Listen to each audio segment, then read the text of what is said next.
Рахмат. Анда эмесе мына биздин конокторубуз келатат, туугандар. Расмий чогулушту алып баруучу Мирлан мырзага күнүңүздөр менен куттуктаймын. Оразаңыздар кабыл болсун. Алла Таалам баарыбызга тынччылык берсин. Элибизге, журтубузга, мамлекетибизге тынччылык берип, ынтымак берсин.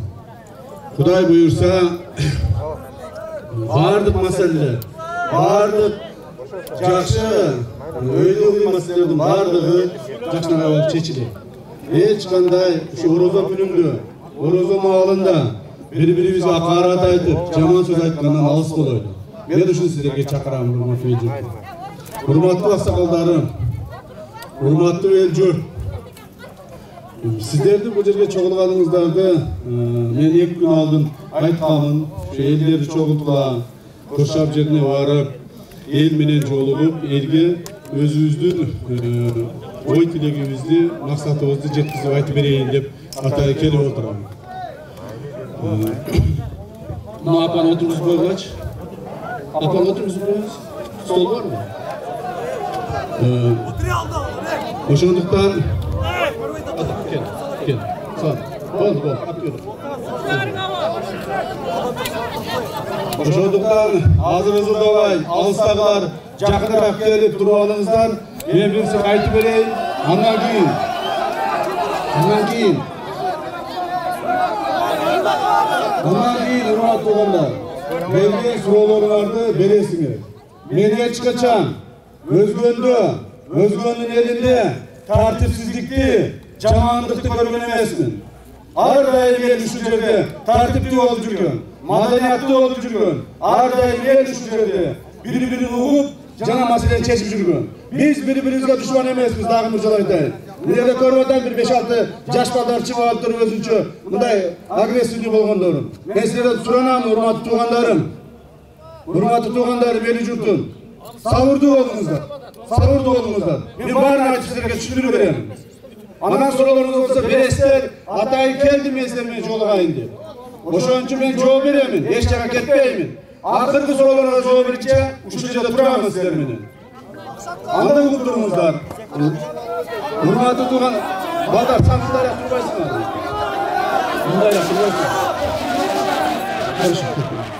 Мындайраак турбайсыңар.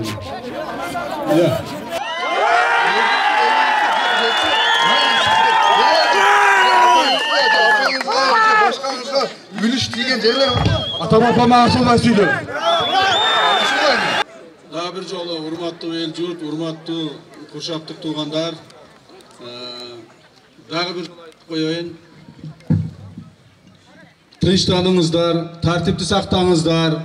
Эч кандай бул жерде кайсыл бир деңгээлде бири-бирине душман адамдар сүйлөшүп аткан жок. Бул жерде 20-30 адам кыйкырып аткан болсо, 100 адам, 1000 адам кыйкырып атса, мени дагы 100 000 деген, миллиондогон адамдар колдоп турган. Так, ошондуктан давайте мындай тынчтанып, тартипти өткүзөйлү. Аксакалдарыбыз сыйлайды мына жердеги аксакалдарыбыз отурат. Дагы бир жолу айтайын. Орозо маалында жакшы жаман сөз айтышпайлы, айтпаңыздар. Мен Кудай кааласа, Алла Таалам насип этсин, буйурсун ушуга сиздерге жаман айтпай, жакшы сөзүм менен гана келип айтып кетейин деген үмүтүм бар. Ошону туура түшүнүңүздөр. Дагы бир жолу айтайын сиздерге.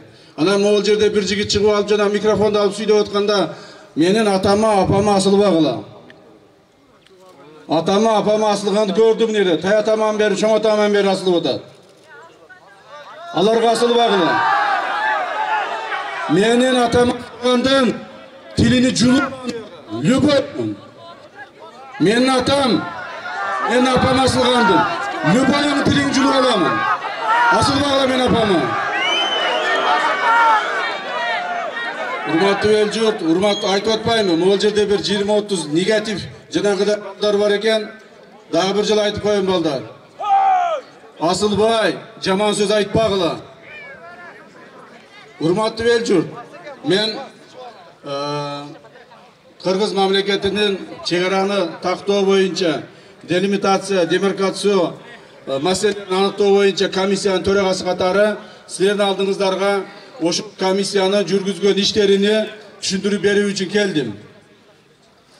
Биздин комиссия акыркы 3-4 айда bir нече жолу жолугушууларды өткүздү. Биринчи жолугушуубуз бизде Бишкекте болду. Бишкекте болгон жолугушууда кыргыз-өзбек мамилелери аркылуу жолугушууда Өзбек Республикасынын делегациясы өздөрүнүн делегациянын составы менен 30-40 адам келип, Бишкекте 2 күн турушуп, анан протокол кол коюп кетти. Ал протоколдо эмне болгон?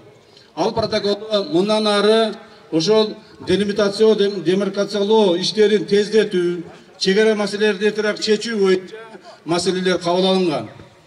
Анан кол менен калмак сүйүнчү. Андан сырткары биздин жолугушуулар Тажикстан мамлекети менен болду. Тажикстан мамлекетинин ушундай эле өкмөттүк делегациясы менен биз Гүлистан шаарында жолуктук. Гүлистан шаарында 2 күн ошол жерде болдук.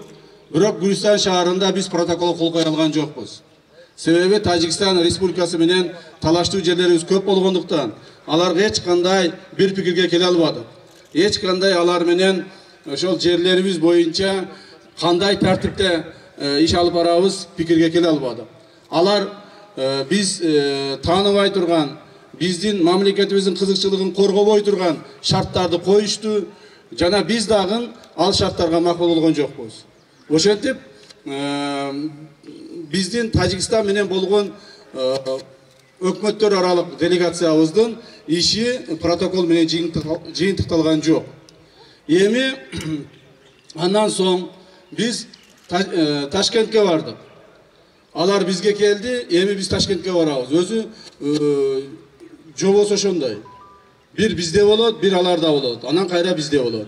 Биз анан кийин Ташкентке бардык 23-24 март күндөрү. Ташкентке барып, Ташкентте 3 күн болдук. Ал жерде протоколго кол койдук. Ошол протоколдун маңызын мен силерге түшүндүрүп берейин. Эми Кудай буйрса, Өзбек делегациясы 10 майдан кийин бизге келет. Биз Өзбек делегациясын Ошто тосуп алабыз деген ойду кылып атабыз азыр. Ошо Ошто алар менен жолугуп, анан аркы кыла турган жумуштарыбызды тактайбыз. Биз 23-24 мартта Ташкентте жолугушуу өткүзгөндө эмне деп кандай чечимдерди кабыл алдык? Ушул боюнча мен силерге айтып берейин. Протоколду алып, ушу протокол баш аягына чейин айтайын, чтобы силерге баягы аралашып кетпесин. Протокол номер 34. Мен бул жерде орусча жазылган, мен по ходу кыргызча которуп кете берем. Өкмөттөрдүн чогуу жолугушуу заседаниясында Өзбекстан жана Кыргызстан суроолор боюнча демаркация кыргыз-өзбек мамлекеттик чегарасы боюнча. Бул жерде кабыл алынган протоколдун негизинде биринчиден тараптар сторону деп турат. Тараптар макулдашылды. Кемпирабад Андижан суу сактагычынын 900 горизонталында пограничный точка 312 менен пограничный точка 312/3 платинаны Өзбек Республикасында калтырууга. Бир шарттар менен, төмөнкү шарттар менен. Биринчиден, ушул суу сактагычты өкмөттүк чоң келишимдин негизинде бул мыйзам болот. Мыйзамга муну биз айландырабыз, мыйзам болот. Мыйзамдын чегинде ушул суу сактагычты эки мамлекет бирге колдонот. Башкаруусу чогуу болот. Азыркы күндө Кемпирабадты башкаруу өзбектер жалгыз өздөрү жүргүзүп атат. Мындан ары биздин келишимдин негизинде сууну башкарууга чогуу суу башкарабыз. Так, себеби өзүңүздөр билесиздер, 900 горизонтал деген бул эгерде биздин ошол Кемпирабад суу сактагычыбыз толо турган болсо 980 деген горизонталга жетет экен. 908 деген горизонталга жетет экен. 908 горизонтал болгондо мына суу сактагычтын жегинде жашагандар өзүңүздөр отурасыздар. Суу сактагыч акырына чейин толот экен. Анан ошондо 908 болот экен. Biz bunu akırına çeyin tolgun, bizden oşo jeektegi yaşagan ellerimizge ыңгайсыз ekeni belgilep. Bul bolboyt. 908 çeyin biz sunu tolturbayбыз. Anday bola turgan bolsa, oşol jerde yaşagan ellerimizin üylörüne zagurup, üylöründen su çıkıp, agorotlardan su çıkıp, ушундай чоң маселелерди алып келип атат. Ошондуктан биз муну түшүрөбүз деп 880ден биз баштадык. 880ге түшүрөбүз деп аракет кылдык. Бирок булар менен 2 күн талкуулап, өйдө-ылдый талкуулап отуруп, акыры 900ге келип токтоду. 900ге келип токтогондо, урматтуу эл журт, угуп туруңуздар аягына чейин, анан кийин суроолор менен чечебиз баарын.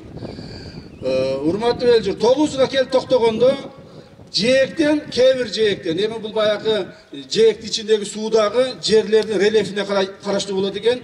Кээ бир жээктен 1 километр, 1,5 километрге чейин суу тартылат экен. Кээ бир жерден 300, 400, 500 метрге чейин суу тартылат экен. Баягы чуңкур жерлерден. Ошентип отуруп жээктен суу тартылат экен.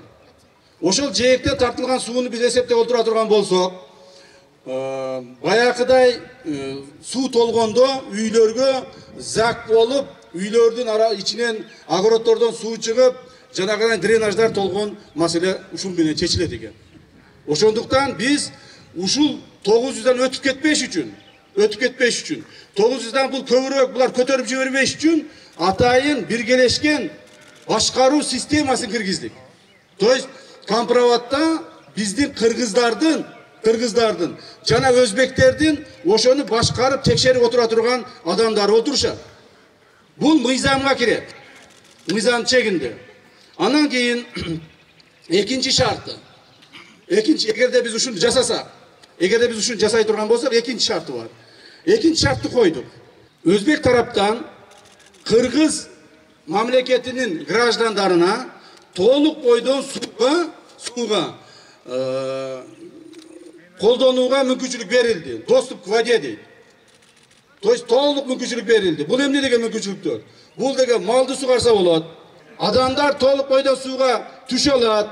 Суудан малды сугара алат, полив кыла алат, балык тута алат. То есть бардык ушул маселелер булар дагы бизге кире турган болду. Бул эки. Үчүнчүсү, водохранилище чекесине баягы 900га түшкөндөн кийин водохранилище чекесине эч кандай баягы зым тартуу, решетка коюу деген болбойт деп мыйзамга киргизип атабыз.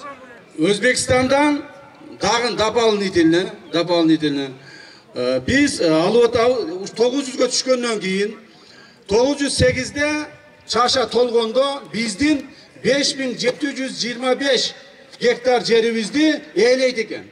Толгондо. А 900га түшүргөнүбүздө 4400 ээлейт экен. Бул эми азырынча приблизительный. Муну жанында барып өлчөп, анан кийин такташат гектарына чейин. Так, 5700 деп коеюн. Толгондо 5700 ээлейт экен. Түшкөндө 4400 ээлейт экен. 900га түшкөндө. Ошондо 1300 жээктерден 1300 гектар бизге жер калат экен.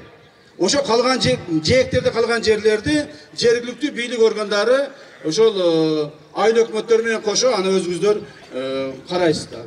Буга дагы кошумча ошол 1300 гектар жерге кошумча Андижан областынын Өзгөн району менен жана Сузак району менен чектешкен жерден 1000 гектар жерде компенсацияга алайын деп атабыз. Так, ушундай шарт менен. Анын 500 гектарын мына Өзгөн районуна берип атабыз. Ана Кызылдын жогор жагында жанагы билесиздер.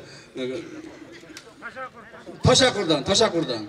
Анан ар жагын жанагы 500 гектарын Сузак районуна берип атабыз. Себеби дегенде өзбектердин границасы азыр үйдөн чыксаң эле прям алдына границасы тартылып турат да, зымдары. Ошол эл жашаган жерден границаны асфальт этип алысыраак жылдырыш үчүн 500 гектарын Сузак районуна берип атабыз. 500 гектарын Өзгөн районуна берип атабыз. Бул ушул шарттар менен, бул шарттар болду. Эми кийинкиси Шакыркан сайдын жанында 50 гектар жерди алмаша турган болуп протокол кол коюлган. 50 гектар жерди. То есть алар биздин ошо Шакыркан сайдын боорунан сол тарабынан, Компроваттын сол тарабынан 50 гектар жерди булар ала турган болду дагы бизге алмашуу жолу менен 50 гектар жерди өзгөнүн территориясына бере турган болду. Бирок муну мен дагы бир жолу айтып коеюн, бул боюнча дагы маселе бар. Бул боюнча мен өткөн аптада эле Кара Суу району ынтымак айылы менен жолугушуп кеткенмин. Ошол жерде эл журу менен жолугушуп, элдин сөзүн угуп, элдин тилегин, элдин мындай каалоосун угуп туруп, биз комиссия өзүбүзчө чечим кабыл алдык. Ал жерге 50 гектар эмес, биз 20 гектарды гана абмен кылайлы деп. Себеби элдин каалоосу ушундай болду. 20 гектарды биз аларга беребиз, 20 гектарды алар бизге берет. То есть 50 гектардан 20-га түштүк. Эми бул мен чечим кабыл алынгандарды кылып эме кылып атам. А бирок ушул кабыл алынган чечимдер мынантип эл менен жолугушкан маалда, эл менен такташып жер жерлеринде иштеген маалда булар такталат. Булар такталып, кээ бир жерин көбөйтөбүз, кээ бир жерин азайтабыз, кээ бир жерин дагы башка менен карайбыз. То есть мунун бардыгы такталып иш менен болот да. Бул жөнөндө бул болгону туугандар. Протокол намерение деп коет. Жанагы протокол түзүлүп келинди. Биз алардын ойлорун билдик. Алар биздин ойлорубузду билди. Эми муну дагы биз тактап отуруп, акыры такталган акыркы протоколду кабыл алабыз. Кудай буйрса жакында. Мына ошонун бирөөсү кече күнү эмеде жанагы ынтымак айылында болду. Мына азыр экинчи дагы чоң жолугушуу сиздердин айылыңыздарда, биздин айылыбызда Куршапта болуп атат туугандар. Эми кийинки шарттар кандай болду ошо протоколдун? Ушул компроматты булар менен ушинтип сүйлөшкөндөн кийин эми Орто Токойго өттүк. Орто Токой суу сактагычы. Муну билесиздер, Ала Бука районунда Орто Токой деген суу сактагычыбыз бар. Ал суу сактагач кичинерээк, ал суу сактагач болгону 860 гектар гана түзөт. Биздин компромат 5700'ü түзсө, ал 860. Мундан компроматтан бир 7-8 эсе кичине. Так? Ошол Орто Токой боюнча биз эмне кылдык? Орто Токойдун үстүндө суу каптап турган жерди астындагы жерине компенсация алыш үчүн биз булар менен сүйлөшүп, эмне компенсацияларды алдык? Биз 50 участок Көксерек деген айылыбыз, урматтуу туугандар, Өзбекстандын тегерегине өтүп кеткен.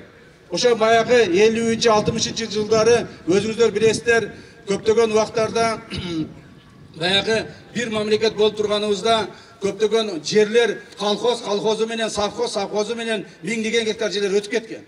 Так, ошо маалдарды азыр оңдоп атабыз. Ошол жерде биздин кыргыз туугандарыбыз калган. Ошолор азыр же бизде эмес, же аларда эмес, орто жолдо баягы көз жашын төгүшүп, кыйналышып, азап тозокту көрүп атышат. Алар бизге документ алып келип көрсөтүп атат. Бул биздин жерибиз деп. А биз көрсөтөлү десек, чын айтканда андай документтерибиз болбой атат. Ошо документтерге ошо маалда, ошондогу маалдагы жетекчилер кол коюп койгон. Ошондуктан Көксерек айылын алып атабыз. 105 гектар жери менен Ала Бука районунда. Андан кийин Баястан айылын алып атабыз. Баястан участогун. Ал жерде 3-4 айыл бар. 212 гектар жери менен алып атабыз. Андан кийин Акташ, Савай. Мына өзүбүздүн Кара Суунун Акташ, Савайда ушул жерде Кара Суу шаарынан 10 гектар жерди ошо өзбектер берсе экен, жанагы очистный сооружениеге деп бир 10 жылдан бери сурап жүрүшөт, 15 жылдан бери. Алар бербей жүрөт. Жок, бербейбиз деп. Прям булардын баягы зымы биздин зым тору, чегара зым тору. Биздин жанагы өткөн железнодорожный путтан темир жолубуздун боюна сайылып калган. Так, ошол жерди, ошол зым торду артка кайтарайлы, артка жылдырайлы деп туруп, Кара Суудан, Акташтан 100 гектар жерди алып атабыз. Суулуу баягы пахта эгилип жүргөн жер. Ошол эменин эсебинен, баягы Орто Токой водохранилищесинин эсебинен 100 гектар жерди алып атабыз. Так, эми андан сырткары Уңгартоо билесиздер, Уңгартоо боюнча дагы өтө чоң чатактар көп болду. Өзбекстан мамлекети менен мындан 2 жыл мурда эле Уңгартоону Ала Буканын жери боюнча Кудай сактасын, Кудай тобо кылдым, бир чоң жаңжал чыгып кетейин деген. Ошондо мен өзүм дагы баргам. Бул жактан жүздөгөн балдарды алып барып, ошол жерде ошол чегарачылар менен өзбек солдаттары менен тирешип туруп, акыры анан алар 2 күндөн кийин кайра кетишкен. Ошондо уңгартуу маселеси көтөрүлгөн. Уңгартуу айтат, биздики дейт, биздин булар документтарын булар көчүп кеткен, бирок ал эл журт, ошол жердеги эл журт аксылыктар бардыгы уңгартуу биздики деп эсептейт. Биз дагы ошол эсептейбиз турганда. Ушуну эми документальный кылып туруп, бир жолу биздики кылып, баягы жаңжалы жок өткүзүп алыш үчүн биз ушул жерге киргиздик, уңгартууну дагы өзүбүзгө Кудай кааласа өткүзүп алдык. Андан сырткары Карабелес деген участокта, урматтуу туугандар, 2017 баягы ушундай протокол түзүлүп, ратификациядан өтүп, договор болуп, кол коюлуп, Өзбекстан менен Кыргызстан бир участоктор алмашканда, Карабелес деген айылды, ошол аксыда Карабелес деген айылды. Ушундай бөлүп туруп эле, биягы сеники, биягы меники деп койгон экен. Жаш көңүл бурулган эмес экен ошондо. Ошол айылдын элдери бизге ыйлап, келе берип, ай мен участогум биякта калып кетти, биякта калып кетти деп сартап келе бергенден биз суранып жүрүп, чоң сүйлөшүүлөрдү кылып суранып жүрүп, Карабелести ушул жерге киргиздик. Айылыбызды бөлбөйбүз. Айылды биз бүтүн кармап калышыбыз керек. Ошондуктан Карабелести бересиңер кайрадан деп туруп, уже бөлүнүп кеткен, чегарага аларга өтүп кеткен жерди кайрадан ошол киргиздик. Кайра айылды айланып өтө турган кылып туруп, жанагы эмес чегараны, айылды бизге калтырдык Кыргызстанга. Мына бул Орто Токой боюнча жасалган, Орто Токой ватакчасынын эсебинен жасалган жумуштар болду. Андан кийин Гавасайдан урматтуу туугандар, биз 8000 гектар жерди өзүбүзгө алып атабыз. Себеби 1956 жылы ошо Гавасай деген чоң участок 19200 деп документтерде жүрөт, бирок санап мындай тактап эсептеп кеткенде 15200 16000 тегерегинде экен, 16000 экен. Тактап келгенде. Ошонун 8000-ин биз кайра алып атабыз. Эмне үчүн? 1956 жылы биздин ошол жердеги 1 май деген совхоз эл менен ушинтип чогулуп отуруп, biz налог төлөй албай калдык. Бул жерге налог төлөй албайбыз. Көчтүн, баягы налогтун акчасын бере албайбыз. Андан көрө жерибизди өткүзүп беребиз деп чечим чыгарышып, жерди Өзбекстанга өткүзүп беришет. Анан аны райондон, райсоветтен бекитишет, барып облус советтен бекитишет, барып жогорку советтен бекитишет, ошентип Өзбекстанга өткүзүп берет. 19200 деп документте жазылып калган, бирок 16000 гектар жерди Өзбекстанга өткүзүп берет. Ошол жерде биздин 5 айыл кошулуп өтүп кетет. Гавасайда. Бүгүнкү күндө 5 айыл ошол кыргыздар, жаллан кыргыздар жашаган 5 айыл документальный тигилердике болуп турат. Ошон үчүн биз аны дагы өзүгө өткүзүп алдык. Ошол жерде билесиздер, 2-3 жолу автоматтар атылып, элдер баягы жайлоого койлорун алып чыкса, малдарын алып чыкса, ошол жерден пограничтер келип алып, бул биздин жер, алып кеткиле деп автоматтар менен атышкан күндөр болгон. Ошолор жок болуш үчүн элде ошол жерде жашаган 5 айылга жайлоосун, жерини, кыштоосун алып бериш үчүн ошол жерден 8000 гектар жерди алдык. 8000 гектар жерди эмне үчүн алдык биз? Эмненин эсебинен алдык? Эми азыр билесиздер, азыр кимдир бирөөгө 1 метр жерди бербейт. 8000 гектар жерди биз мына компроматтын эсебинен алдык. Урматтуу туугандар, ошондо эмне үчүн аны алдык? Себеби дегенде билесиздер, ошол компроматты куруу маалында, союз маалында Өзбекстан менен Кыргызстанда чоң келишим болгон. Ошо келишимдердин бирөөсү биздин мына компроматтын сол жагынан баягы Шахрихан сайдан кийин. Ошол эмеге бүргөндүгө чейин канал булар курушуп, ошол жерден биринчи 22000 гектар, кийинки келишимде 8000 гектар жерге суу чыгарып беришмек болгон. 8000 гектар жерге суу чыгарып беришмек болгон. Бирок булар муну аткарышкан эмес. Ошол маалда жасалып, договорго кирип, бирок аткарбай койгон булардын талаптарды биз коюп кайрадан аткартып атабыз. Мына ошонун эсебинен биз айтып атабыз, 8000 гектарды силер бизге суу чыгарып бербей койдуңар. Демек, ошонун ордуна бизге 8000 гектар жерди Гавасайдан бересиңер деп атабыз. Bular aytып атат. Biz 8000 hektar жер силерден алган эмеспиz. Biz жөн эле суу чыгарып беребиz дегенбиз. Силердин де жериңерге 8000 бере албайбыз. Деп ошентип биз менен талаш тартыш болуп, 2-3 күн алар менен өйдүлдүй болуп, жакшы жаман айтышып олтуруп, акыры буларды биз көндүрдүк. Булар айтты, биз деле канал кылып берейин деди. Макул, ошондой кылбай кылган каналды азыркы кылып берейли деди. Анан биз өзүбүздүн специалисттер менен сүйлөшсөк, азыркы күндө ал жака каналды куруштун кереги жок экен. Себеби дегенде ал маалда жер бош экен. Жер бош экен, ал маалда мүмкүнчүлүк бар экен, курса болот экен. Азыр жерлердин бардыгы жанагы зайынт болуп калган. Азыркы күндө каналды куруштун актуалдуулугу уже кетиптир. Так, ошондо курулса курулуп калат эле, азыр куруштун кереги жок экен. Ошондуктан булар айтат, биз каналды куруп беребиз дейт. Биз айтабыз, жок. Бизге каналдын азыр кереги жок. Ошо каналдын ордуна бизге 8000 гектар жер бересиңер деп булар менен талашып тартышып отуруп, акыр ошого көндүрдүк. Себеби туугандар, ошол жерде деле мына силерге окшогон ак көз, кара көз кыргыздын апалары, аталары өмүр бою силер айткандай ал жерде дагы кылымдардан бери ошо кыргыздар жашап келатат. Ошолордун көз жашын көрсөңөр, алардын ыйдап келип бизге жалынып, жалбарып суранганын, жаш келиндердин ыйдаганын көрсөңөр, силер дагы ушундай, мен ойлойм, ушундай кылат элеңер деп.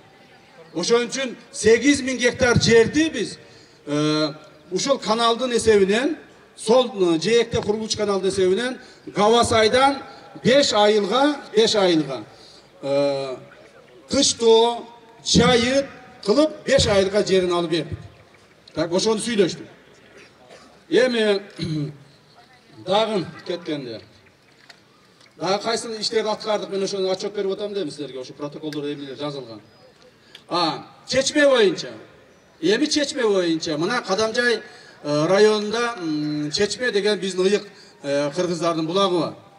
Мындан 1 жыл алдын ошол булакта жаңжал чыгып, былтыр май айында жаңжал чыгып, ызычуу болуп, элдер кагылышкан.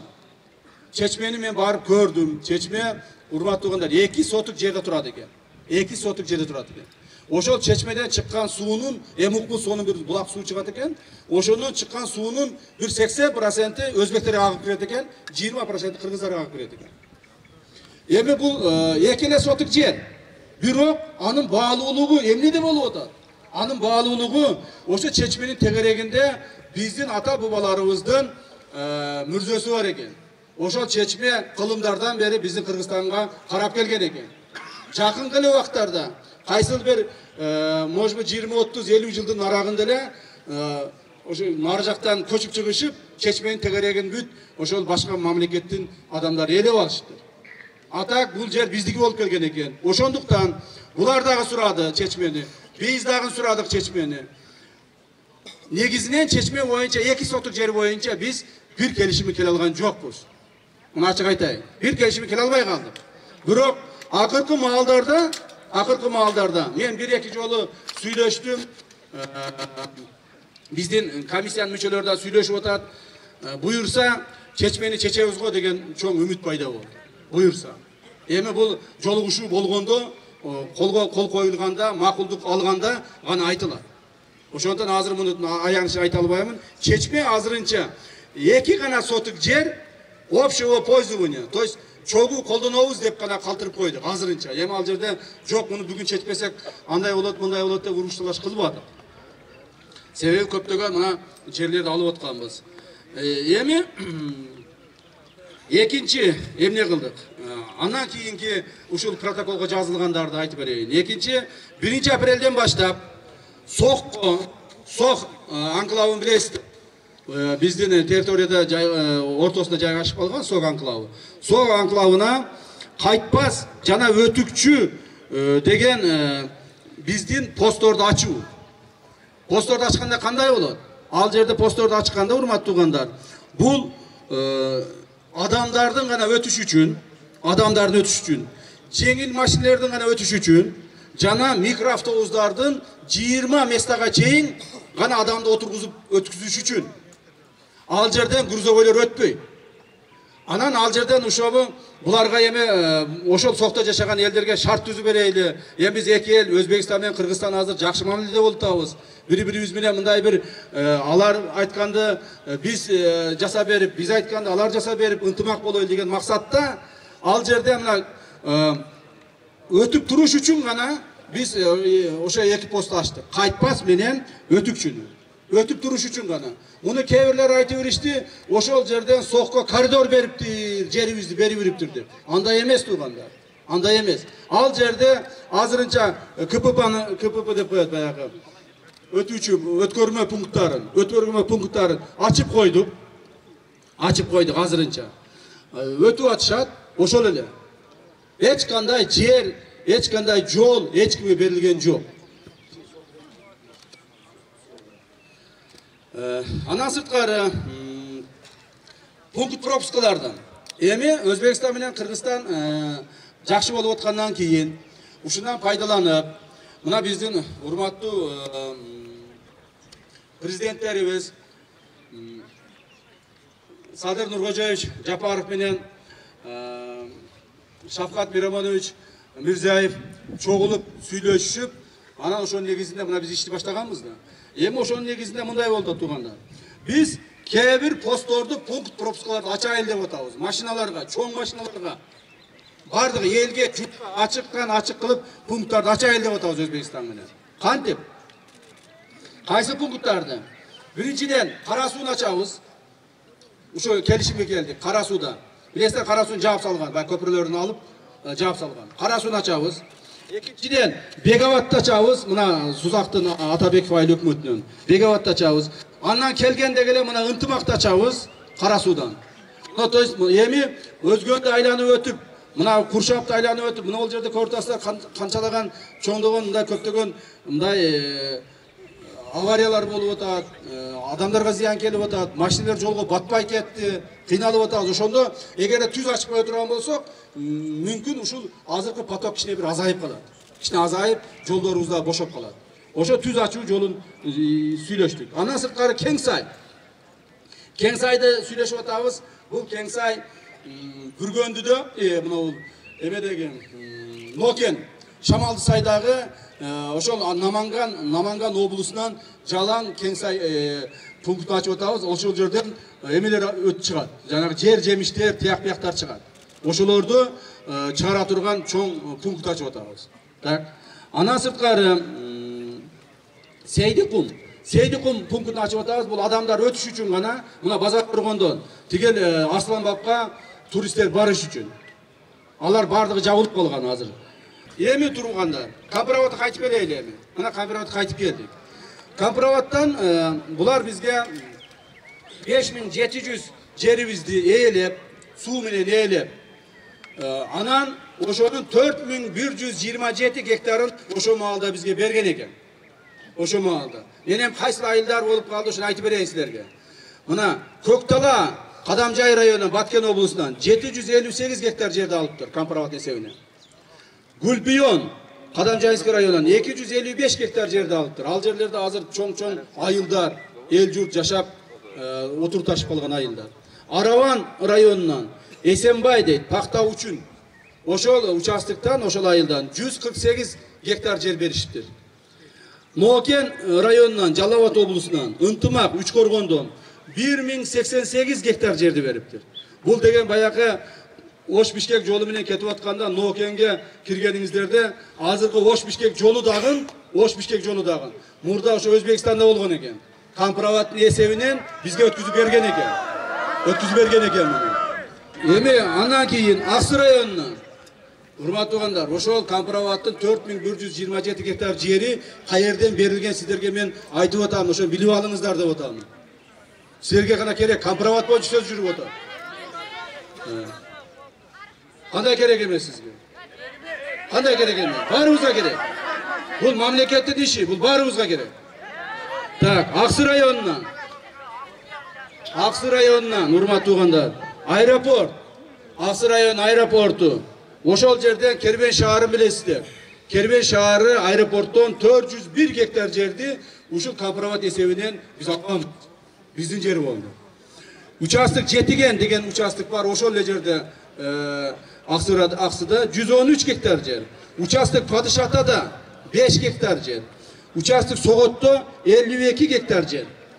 Ал эми Алабукада, урматтуу туугандар, Алабука районунан Ажек деген участок бар, Чуста.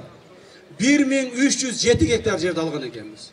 Ошентип олтуруп, биз Камправаттын эсебинен 9 чоң участокты алыппыз. Бардыгы биригип 4127 гектар. Эми мындай болуп атат. Мен мындай көрүп атамын азыр. Силердин мындай эмеңерди, оюңарды мен дагы жанагыдай түрүп адаммын да. Жөнөкөй Роберт келип сүйлөп аткан жок да бияка, туурабы? Түрүп адаммын, баарын сезип турам, билип турам. Мен асмандан түшкөн же бир өмүр бою чоң болуп жүргөн адам эмесмин. Силердин араңарда өскөн, силерге окшогон тыйкандын 11 баланын арасында өскөн жигитмин.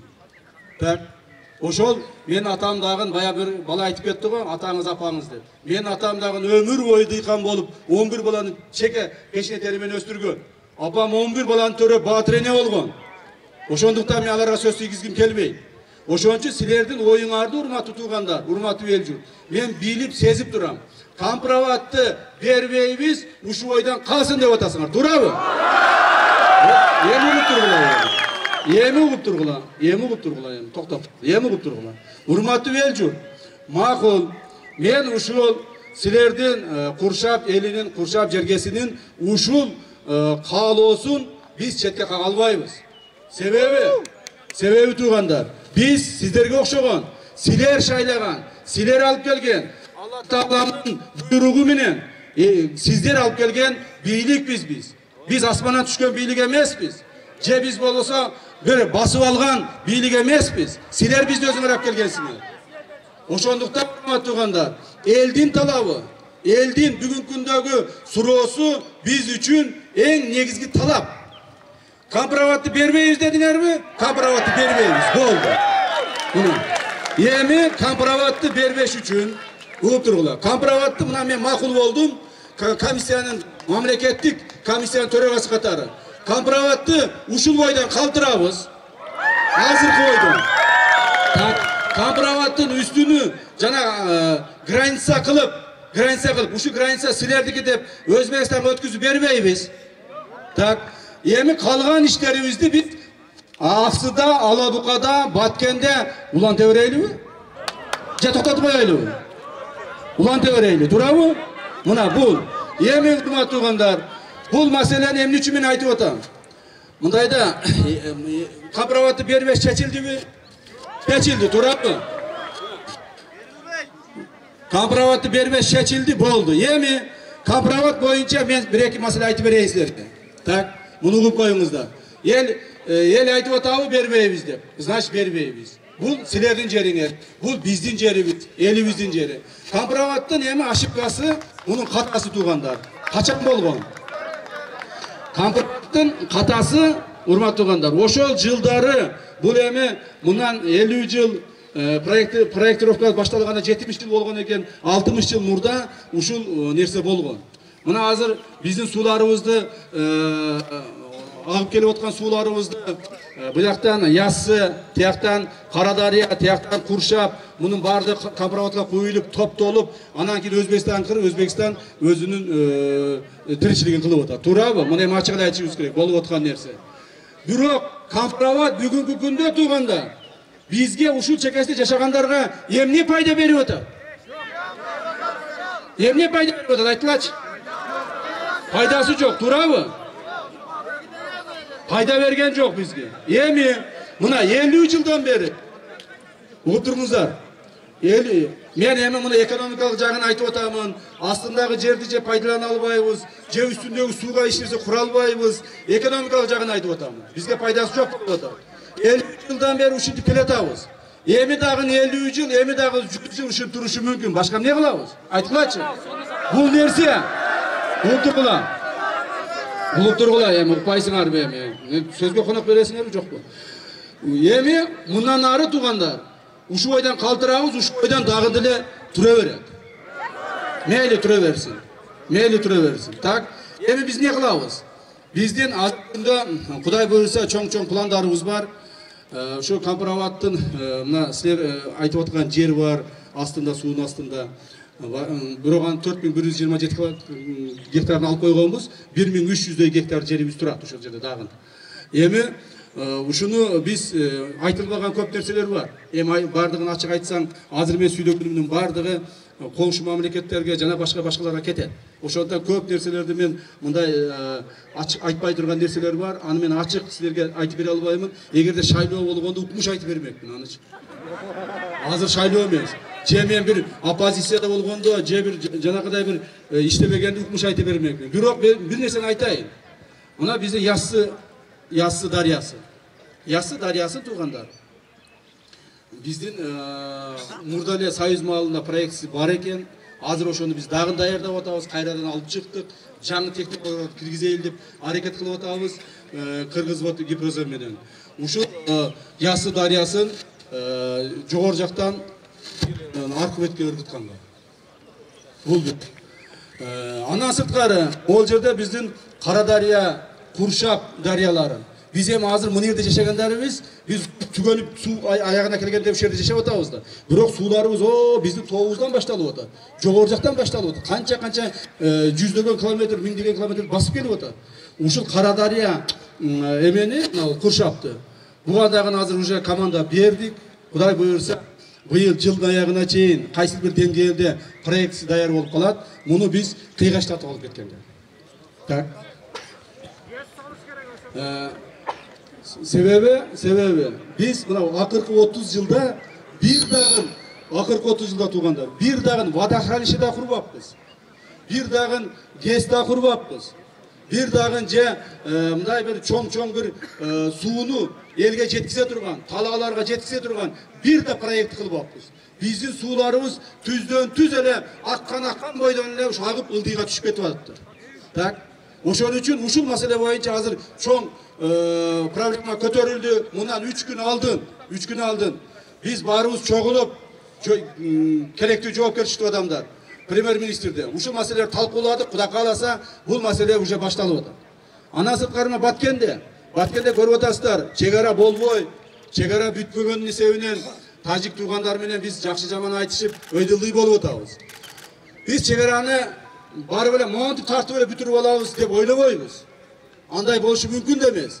Ошондуктан Тажикстанда азыр 3 чоң проектини баштап атабыз. Биринчиси Лейлек районунда Бешкент айыл өкмөтүндө кайсы участок эле? Лейлек Козу Баглан суусунда Актоок деген суу сактагыч курушубуз керек болуп атат. Эгерде ушул суу сактагычты кура турган болсок, Ходжент шаары, мына алиги Гафуров шаары полностью алардын иче турган суусу почти 100% бизден түшүп атыптыр. Биз болсо ошолорго баарын агызып коюп, унчукпай өзүбүз талаалап кургап жатат. Так. Мына ушул маселе боюнча, урматтуу туугандар, кече күнү эми суммасын айтпай эле коеюн, өкмөттөн акча бөлүндү, проекти башталды. Ал проектini 1 жылда курабыз дейт, биз тапшырма бердик. Ушул жылдын сентябрь-октябрына чейин проектini бүтүрөсүңөр деп. Акчасын чечип бердик. Азыр чыгып ошол жерде иштеп, биздин проектировщиктер проектini куруп атат. Кудай кааласа эндиги жылдан баштап ошол жерге Лейлек районунун Козу Баглан суусуна, дарыясына Актоок суу сактагычын курабыз. Эгерде муну куруп алсак, биз границаны жөнү чечебиз туугандар. Кудай кааласа. Андан сырткары Баткен облусунда дагы бир 2 чоң проектлер бар. Эми булар азырынча проект бойдон эле турат, сөз бойдон эле ачык эле айтайын. Буларга акча бөлгөн жокпуз, бирок биз айтып коюшубуз керек. Кадамжай районунда Сок дарыясында Бүргөндү каналын реконструкциялашыбыз керек. Ошондо Бүргөндүгө толук суу чыгат. Андан сырткары Баткен районунда Сок дарыясына Текесекирик каналын куруу боюнча дагы долбоорлор бар, бирок булар долбоор бойдон азырынча турат.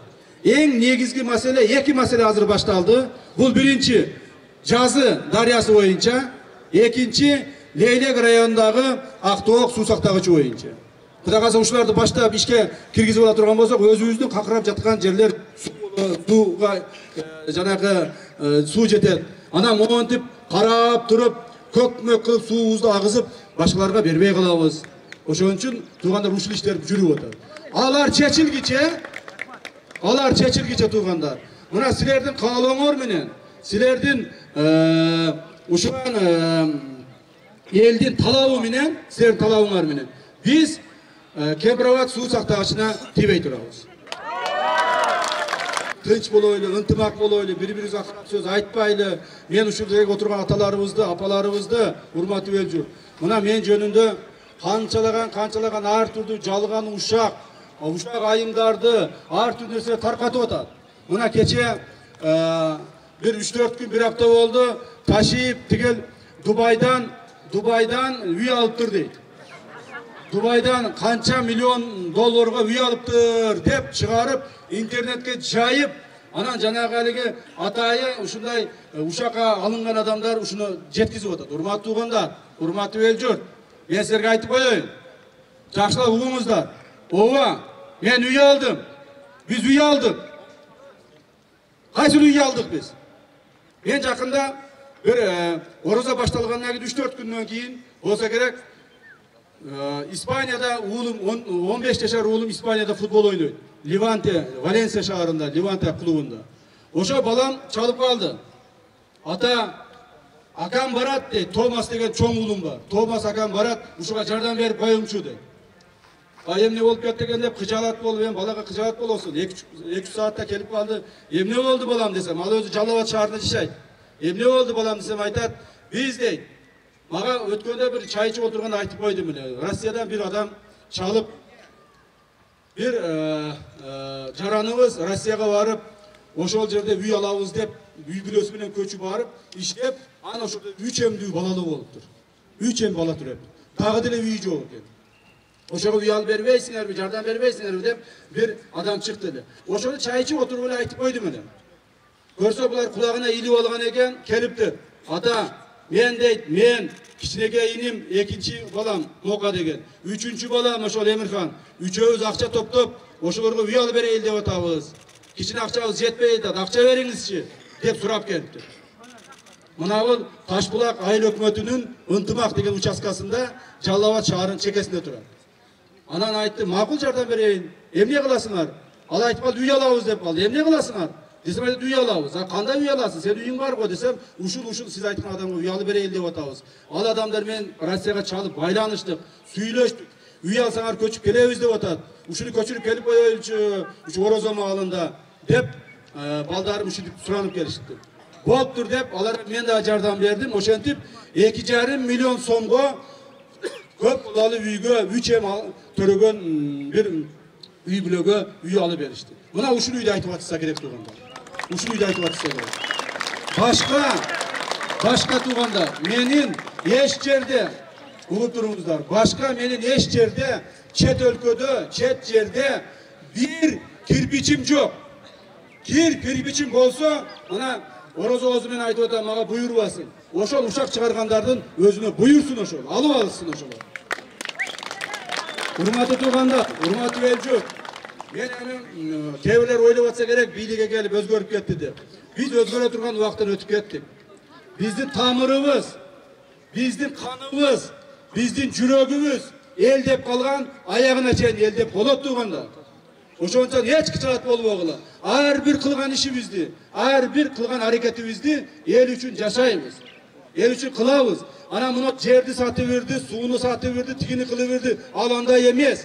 Hiç kimge biz muhtaç emesbiz. Bir gana biz elibizge, mamleketibizge muhtaçbız tуугандарым.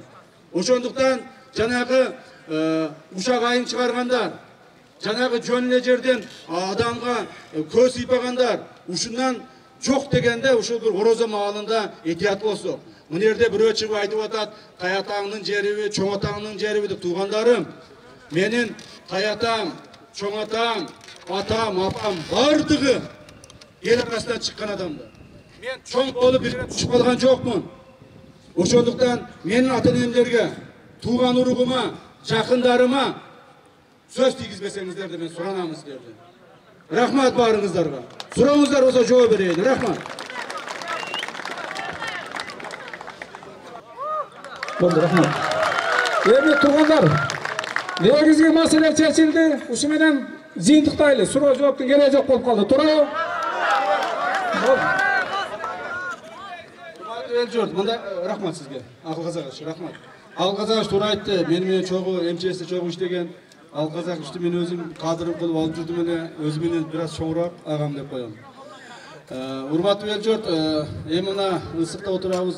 Орозо күнүндө бири-бирибизди кыйнай бербөйлү, негизи маселе чечилди, баардык маселе каралды. Bir аксакалыбыз дуа кылса, ошо негизинде анан кийин биз жыйынтыктасак. Уруксат берсеңиздер. Рахмат.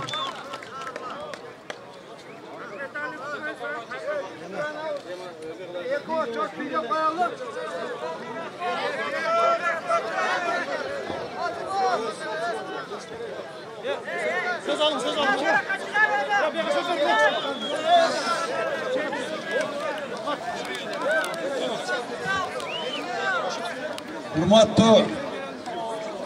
Hurmatlı el-jurt. Men Özgön rayonunun Ardagerler Kengeşi'nin töragası Ergeşip Kanıbek. Ben sizlerden kulunuzdarmın. Şu Kurşap örüğünde 5 yıl hizmet kıldım. Ben mınal yerden Tokat erjerini aytıp koyayım, köp söylebeymin. Vardığınızlar, çarşadınızlar. Buna Tokat erjesin yerin Kamçıbek Kıdırşayev aytты. El uşunu kütüp durganlar. Rahmat. Talıkbastan iştep hizmet kılmataslar. Amin.